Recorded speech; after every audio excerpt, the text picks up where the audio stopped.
Okay, good afternoon, everybody. My name is Jos Warmer. I'm going to tell something about the LionWeb Initiative.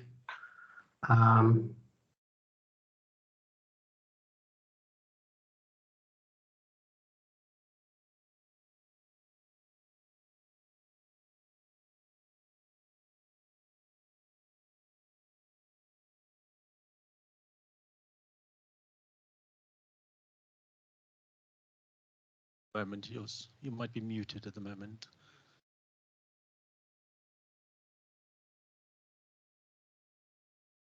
So I'm all right? Now I can hear you again. No, we can. Okay, right. Good. I'm going to tell you about LionWeb. And as a team, we have a mission. We want to create an ecosystem of language-oriented components which can interoperate with each other. And it should work on the web. The reason, well, it should help to adopt language engineering by easier combining tools. It should reduce technology and vendor login. You should be able to mix and match components, and on top of it, you should be able to do innovation.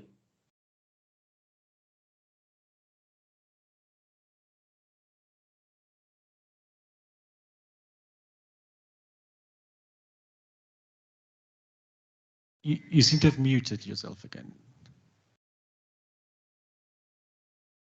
For some reason, I start to be muted all the time. Well, a lot of language workbenches are desktop-based, and we want to go to the web.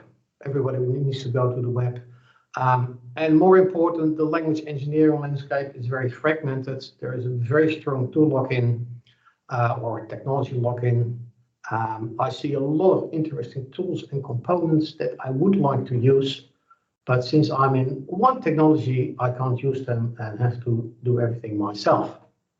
So what we're doing as a community is we keep reinventing the wheel, and we are way too small as a community to afford that. We can only grow if we really can use each other's things, each other's components. So that's why we started LionWeb, which stands for Language Interfaces on the Web, or interoperability or integration, anything with an I. And how do we do this? LionWeb is not about building something new and fancy and research. It's trying to be boring and trying to be a reliable base on which you can innovate. We start with getting a rough consensus of the specification we need. And from the draft consensus, we start writing code, see where it works. We go back to the spec and we go up and back several times until we have a specification that makes sense also at the level of code. We have the notion that everything is a model. I'll come back to that later. And since we want everybody to use it, it's a business-friendly open source, all the code that we write. What have we been working on? Last month, we did the first release, which contains a meta-meta model. And it contains the serialization format, a JSON format, which can be used to exchange models or model information between different components. In the next release, we are working currently on the protocols. So if you want something from another tool, how do you ask for it? And what exactly is the answer you get? While we're doing that, we're building programming APIs for Java, Kotlin, TypeScript, JavaScript. And we build tool integrations because that's the goal, that we can integrate tools, so we should try it out. And so far, we got integrations for MPS, Starlazu, Freun, and Ecor. What we're not doing is building yet another language workbench. Actually, this sheet could be seen as the problem statement behind LionWeb.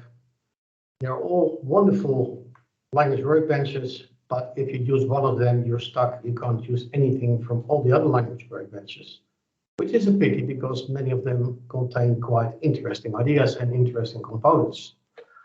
We're also not trying to get to a plug-and-play component system. That's a lot of steps too far. And we don't care about deployment. So if you have different components, whether they run on the same machine, on different machines or anywhere, that's not something we want to say anything about. So this is what we don't do. Well, technical overview, we have a reference architecture to explain what, how the things fit together. We have a repository in the middle where models are being stored. And we have two kinds of models. We got what we call original models, which are just created by a user. And we have got derived models, which can be completely automatically derived from original models.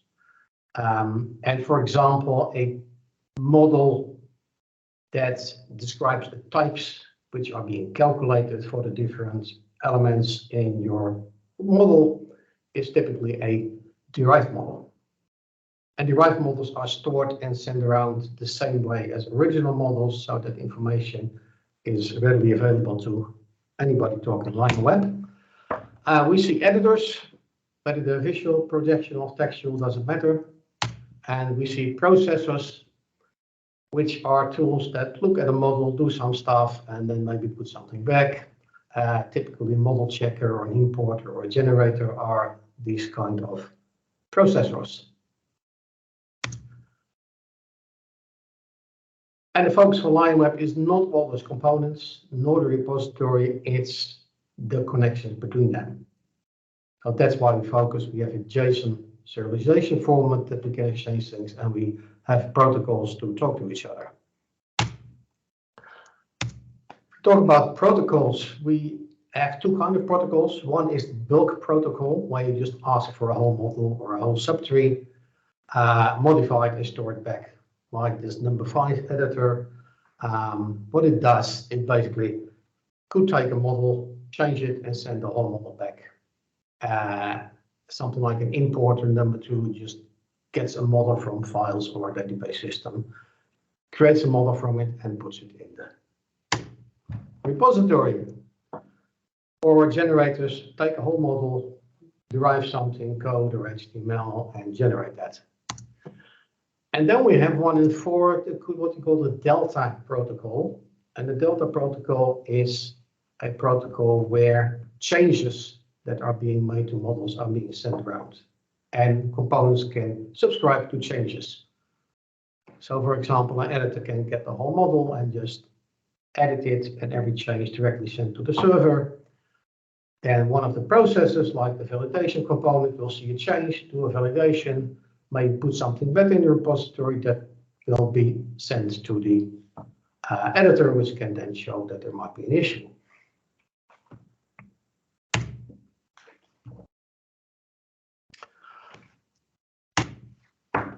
As I said, we have a meta-meta model. It's actually kind of boring because this is what you would expect in any meta model.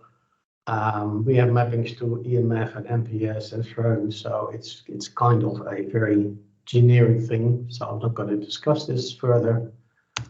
We got some standard library stuff that you can use in meta models, and this is also not very interesting, just boring stuff. And I'm going to spend the rest of the time doing a small demo. For that, we have a language which is a properties file language. So we got a properties files with properties, and properties have values, and of course a name. So that's a very simple language. And I'll show you two flows. The language engineer flow, what you see here, is how you create a language and configure the different tools. So we have created a language, in this case, using MPS. Then we export it, the orange thing, as a LionWeb meta model. So that's the language in LionWeb format. And that's fed into a Kotlin converter, into a Freun converter, into an eCore converter, which each will generate things that are necessary for those specific tools to work. And all those converters are part of the different libraries that we have built. And in the end, you've got applications in different technologies with different tools that all understand the same language. And then the next thing is the end user flow. So we build all the tools, Now we have a properties file. The Kotlin props application will read the file, parse it, create a model from it, and then put that in a file. The file is being imported in MPS. MPS is a server, so you can request things by an editor or by other things to do something with it.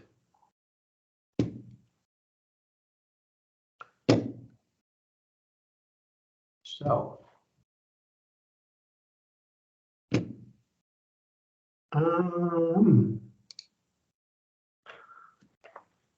you can see the IDE.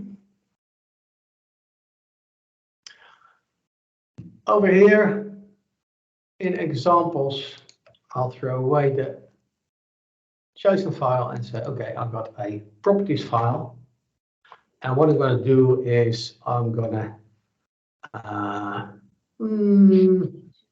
this one, I'm going to parse it.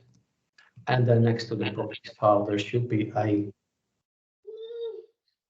JSON file containing the line address. Co, mam ją to wyzanamy? Si. Mam ją to wyzanamy? Łapie się baba. I think someone should put their mic.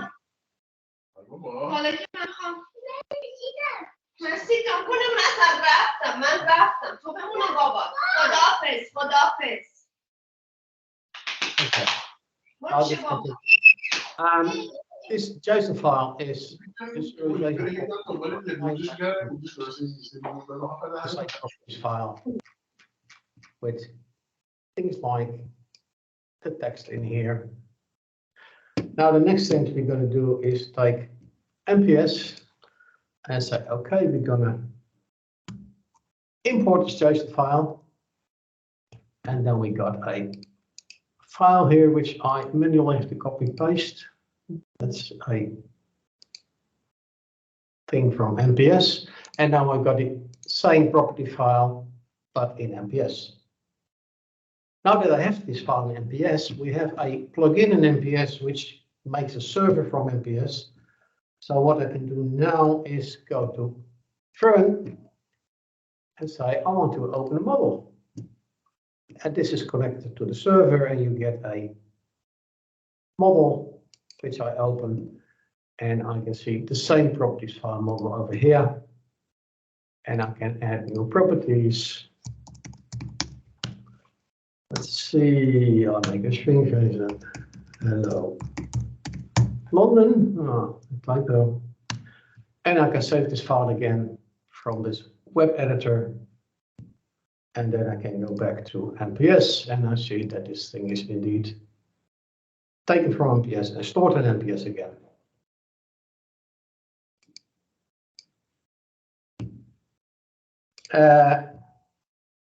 Let's. Okay, so we've seen the properties file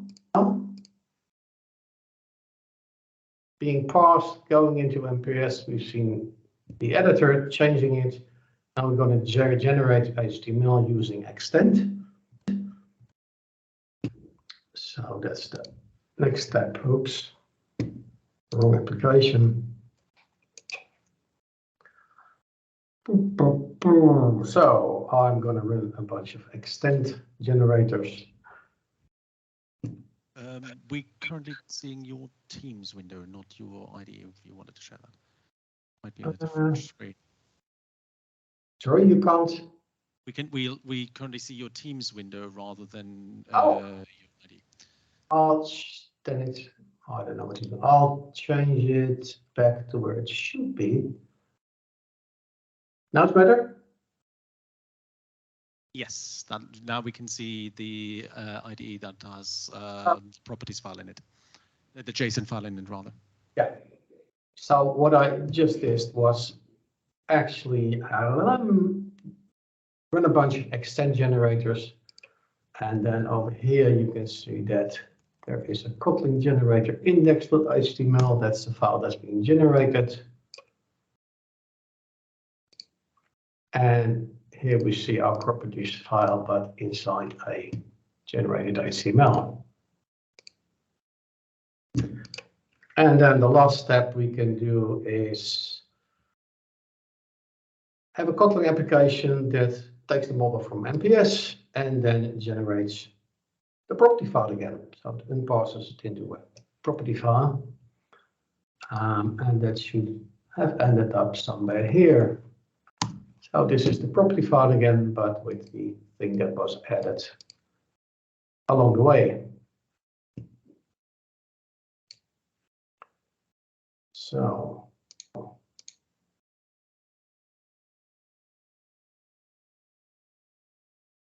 screen still okay? We're back to your Teams window at the moment. I'll change it back again. Now it's okay again? Yes. Okay, so the last thing we saw was going from MPS, which reads it in a Kotlin application and then has the property file generated.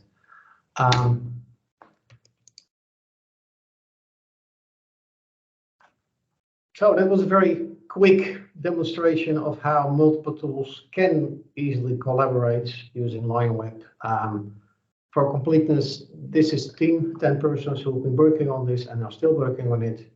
And I think it would be great if everybody would actually join us, implement LionWeb for their own tools, and make sure that our wonderful tools can actually do something together. Thank you.